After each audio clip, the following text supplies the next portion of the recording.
Fall preview, Tiffany Haddish takes Hollywood by storm. This image released by Paramount Pictures shows, from left, Tika Sumpter, Whoopi Goldberg and Tiffany Haddish and Nobody's Fool, in theaters on November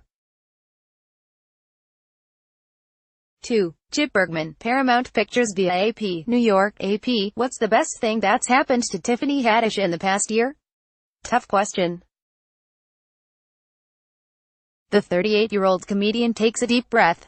Meeting Oprah, getting a Tesla, hosting the MTV Movie and TV Awards, winning awards, going on trips, staying in different countries, getting an award in Canada. Going to Africa was really super awesome. Getting to meet my aunties and cousins that I hadn't met before. Having the funds to get my mother out of a mental institution, that's freaking amazing, and getting her the best doctors. Being able to afford to take care of my grandmother. That's really better than everything. She pauses. I could keep going because it's been a pretty phenomenal year, says Haddish, laughing. But she has one more to add. Being able to see my ex-boyfriends in passing, them saying, "Hey, I'd like to take you to dinner sometime," and me saying, "I'm sorry. I'm busy," that's pretty awesome too. A year after her breakout role in Girls Trip, Haddish is indeed busy. At the top of the list is the Tyler Perry written and directed comedy, Nobody's Fool, in November 2, which pairs her with Tika Sumpter. They play sisters with Whoopi Goldberg as their mom, who once Haddish's character gets out of jail discover that Sumpter's boyfriend is catfishing her. She'll also star alongside Kevin Hart, who for years has been a mentor to Haddish, in Night School, Sept. 28, and appear in Ike Barinholtz's dark comedy, The Oath, October 12. Haddish is also prepping a Netflix stand-up special, attending the Emmys as a nominee for hosting Saturday Night Live. She became the first black stand-up comic to host, developing a sitcom with Danielle Sanchez-Witzel, The Carmichael Show, and readying Season 2 of The Last OG, with Tracy Morgan.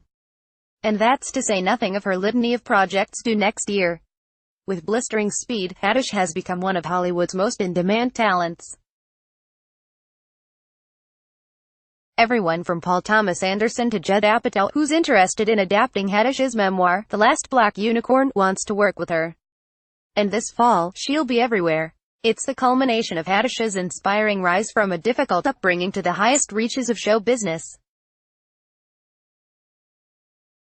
Haddish has said she was abused as a child before entering foster care, and later was briefly homeless while trying to make it as a stand-up in Los Angeles. But her confidence in her future never wavered. Haddish's production company is named after her personal slogan, "She Ready." People always say, "Are you surprised?" No, I'm not surprised. I manifested this, says Haddish. This is part of my list of goals. I'm grateful I've accomplished this much so far, but there's so much more I want to do. I want to build my own studio one day. I've got my little production company going and I want to create things that inspire people to be their best selves. Yet as much as Haddish has been accomplishing, some objectives have remained elusive. Still trying to get pregnant by Leonardo DiCaprio, she says. He's not giving me the time of day right now, but he'll come around. Haddish's telling of her encounter with DiCaprio is exactly what has made her so beloved. She's radically unfiltered and unapologetically herself. If she wants to wear an Alexander McQueen red carpet dress over and over again, she will. And if she has a good story about meeting a celebrity, she'll tell it. I've heard DiCaprio-like flirtation with Michael B. Jordan. Haddish says that at the Met Gala the two decided it's probably best just to work together, one tight-lipped exception. She won't comment anymore on that infamous Beyoncé party scene. Don't ask me who bit Beyoncé because I'm not gonna snitch, Haddish says, laughing. But, as Sumpter found out, it can be quite a whirlwind joining Haddish's world. While making Nobody's Fool, the pair crashed a prom in their hotel, dancing in a sea of awestruck teenagers while streaming it on Instagram. She just does what she does, says Sumpter. Tiffany is going to be Tiffany, you just let her run with it. It felt like real sisters. We had each other's backs. She's very supportive. I feel like our chemistry was pretty grand. Haddish acknowledges some things have changed for her. Now, she gets up every morning at 4 or 5 a.m. I work every single day. I've always worked every day, just not as hard, she says. But the overwhelming interest in all things Haddish, she also signed a first-look deal with HBO earlier this year, has also been exhausting. I turn down things every day, she says. How does it feel to be so loved? It feels just like when I was in high school and I was a mascot. I was the most popular girl in school because I was the goofiest girl in school, says Haddish. It feels just like high school but amplified. But at a time when comedy has struggled mightily at the box office, Haddish has proven the great exception. She hopes to keep going right until her studio and self-help center sits on the corner of two streets, Tiffany and Haddish.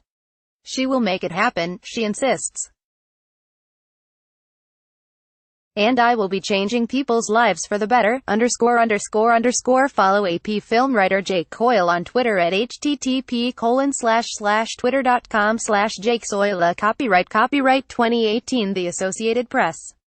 All rights reserved. This material may not be published, broadcast, written or redistributed. Advertiser content.